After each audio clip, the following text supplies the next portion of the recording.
মন্ত্রণালয়ের দালালেরা, প্রশাসনের দালালেরা কোন ধরনের রক্ষণতা আমরা তা দিব না। আমরা আমাদের ভাই জোরের সহযোগিতা, আমাদের হাবিবের উপর যে সন্ত্রাসীরা হামলা করেছে তাদেরকে বিচারের আওতায় নিয়ে আসার জন্য আজকে আমরা একত্রিত হয়েছে।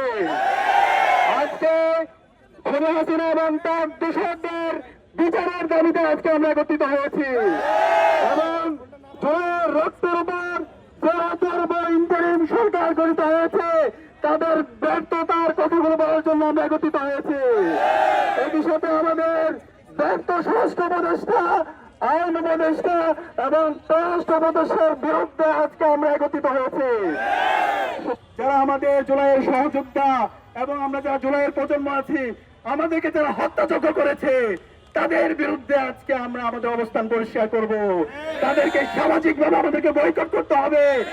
আনিস আলমগীরের মতো যে সমস্ত কোলাঙ্গাররা আছে যারা খুনি হাসিনার পক্ষে জনমত উৎপাদন করে, আমার ভাই শরীফ উসমান হাদিকে যখন শোট করা হয়, গুলি করা হয়, তখন যারা মেহেরিকে উল্লাস করে তাদেরকে বাংলাদেশে থেকে দেওয়া হবে না। তাদের সবাইকে এই স্বাধীন বাংলাদেশের বিচারের আওতায় নিয়ে আসা হবে। দিল্লি না ঢাকা, ঢাকা ঢাকা, গোলামি না আজাদি, আজাদি আজাদি, ভারত না বাংলাদেশ। আসিফ নজরুল জবাব দে, বিএনপি জবাব দে, ইন্টেলিজেন্স জবাব দে।